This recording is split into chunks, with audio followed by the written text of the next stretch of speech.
Assalamualaikum warahmatullahi wabarakatuh. Perkenalkan, nama saya Muhammad Afan Al-Fatah dengan NPM 25412065 dari kelas akuntansi 25A. Di sini saya akan menjelaskan ekonomi Islam dari PowerPoint yang dibuat oleh Mr. M. Asgaf Asnan Siregar, MH.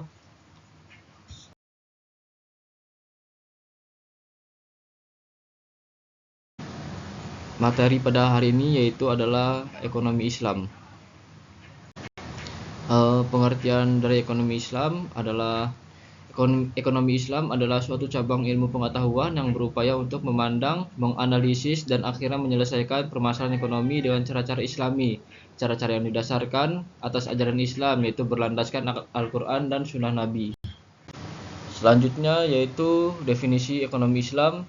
Ekonomi Islam adalah ilmu sosial yang mempelajari masalah ekonomi masyarakat yang diilhami oleh nilai-nilai Islam, oleh Manan.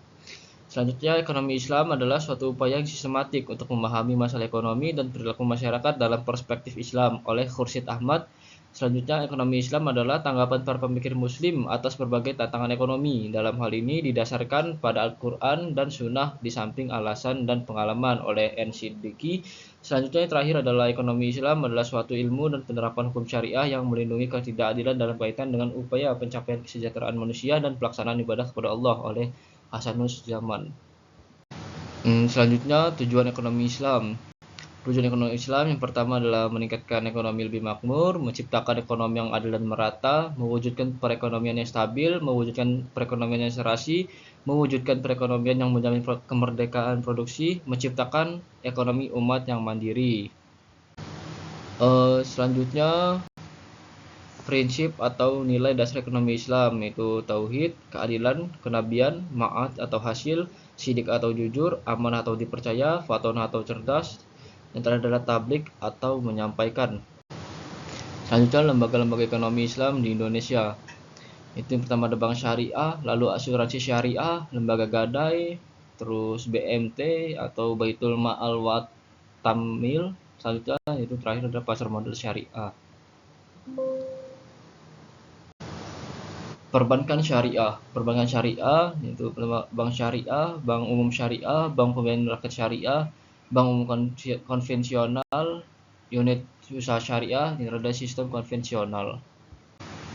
Pengertian dari bank syariah. Bank yaitu bank yang melaksanakan kegiatan usaha secara konvensional dan atau berdasarkan prinsip usaha syariah yang dalam kegiatannya memberikan jasa dalam lalu lintas pembayaran. Prinsip syariah. Pasal 1 Butir 13 Undang-Undang Nomor 10 Tahun 1998, prinsip syariah adalah aturan perjanjian berdasarkan hukum Islam antara bank dan pihak lain untuk penyimpanan dana dan atau pembiayaan kegiatan usaha atau kegiatan lainnya yang dinyatakan sesuai dengan syariah. 5 prinsip bank syariah. Yang pertama yaitu prinsip bagi hasil atau mudharabah, prinsip penyertaan modal, musyarakah, prinsip jual beli barang dengan memperoleh keuntungan, murabahah. Selanjutnya yang keempat, pembiayaan barang modal berdasarkan prinsip sewa murni tanpa pilihan atau ijarah. Yang terakhir yaitu pilihan pemindahan kepemilikan atas barang yang disewa dari pihak bank oleh pihak lain, ijarah wa itikna. Peran dari bank syariah. Bank syariah turut berperan dalam menunjang pembangunan ekonomi bangsa Indonesia, terutama melalui upaya peningkatan peranan pengusaha muslim dalam perekonomian nasional, dan bertindak sebagai katalisator sebagai pengembangan lembaga keuangan syariah di Indonesia. Selanjutnya itu adalah fungsi bank syariah. Untuk yang pertama ada untuk manajer investasi, bahwa bank syariah tersebut merupakan manajer investasi dari pemilik dana yang dihimpun karena besar kecilnya pendapatan atau bagi hasil yang diterima oleh pemilik dana yang dihimpun sangat tergantung pada keahlian, kehati-hatian, dan profesionalisme dari bank syariah. Selanjutnya jasa keuangan. Bank-bank Islam juga menawarkan berbagai jasa-jasa keuangan lainnya untuk memperoleh imbalan atas dasar agensi, kontrak, atau sewa. Contohnya meliputi letter of guarantee, wire transfer, letter of credit, dan lain-lain. Selanjutnya investor. Investasi yang sesuai dengan syariat tersebut meliputi akad murabahah, sewa menyewa, leasing, musyarakah, akad mudharabah, akad salam atau istisna, pembentukan perusahaan atau akuisisi, pengendalian atau kepentingan lain dalam rangka mendirikan perusahaan, memperdagangkan produk, dan investasi atau memperdagangkan saham yang dapat diperjualbelikan. Selanjutnya adalah fungsi sosial. Konsep perbankan Islam mengharuskan bank-bank Islam memberikan pelayanan sosial, apakah melalui dana qard, pinjaman kebajikan, atau zakat dan dana sumbangan sesuai dengan prinsip-prinsip Islam. Kajian terhadap asuransi. Pemahaman terhadap asuransi konvensional adalah haram yang terkandung dalam unsur gharar, maisir, dan riba. Yang pertama, unsur gharar terdapat pada bentuk akad atau perikatan yang melandasi penutupan polis. Akad yang terdapat pada asuransi konvensional dikategorikan sebagai akad tabaduli atau akad pertukaran, yaitu pertukaran pembayaran premi dengan uang pertanggungan. Unsur gharar ini juga terdapat pada sumber daya pembayaran klaim pada asuransi konvensional adalah tidak jelas asalnya. Selanjutnya kedua, unsur maisir terjadi apabila peserta asuransi pengembang polis membatalkan kontraknya pada masa reversing period. Ia tidak akan menerima kembali uang yang telah dibayarkan kecuali sebagian kecil saja, biasanya yaitu kurang dari 5%. Selanjutnya yang terakhir ada unsur riba tergantung dalam melakukan usaha dan investasi yang menggunakan sistem bunga, terutama oleh bank-bank konvensional dan funds manager companies. Selanjutnya definisi pegadaian syariah RAHN. Menjadikan suatu benda berharga dalam pandangan syara sebagai jaminan hutang dengan kemungkinan hutang tersebut bisa dilusi dengan barang tersebut atau sebagiannya. Rukun dan syarat pegadaian syariah, yaitu yang pertama ada rahin, yaitu orang yang menggadaikan, murtahin, yaitu orang yang menerima gadai, yaitu yang selanjutnya marhun, yaitu barang jaminan. Syaratnya yang pertama mempunyai nilai menurut syariat, yang kedua harus ada pada waktu akad, yang terakhir yaitu harus bisa diserahkan seketika kepada murtahin atau wakilnya. Selanjutnya lanjutan marhut bih atau dain hutang, harus jelas rahin dan murtahin, harus tetap dapat dimanfaatkan, harus lazim atau mengikat pada waktu akad, ijab dan qabul pernyataan gadai dari para pihak. Keduanya jelas mengungkapkan keinginan untuk akad RAHN. Kesesuaian qabul dengan ijab, masing-masing yang berakad mengetahui maksud lawannya. Persambungan qabul dengan ijab dalam majelis akad.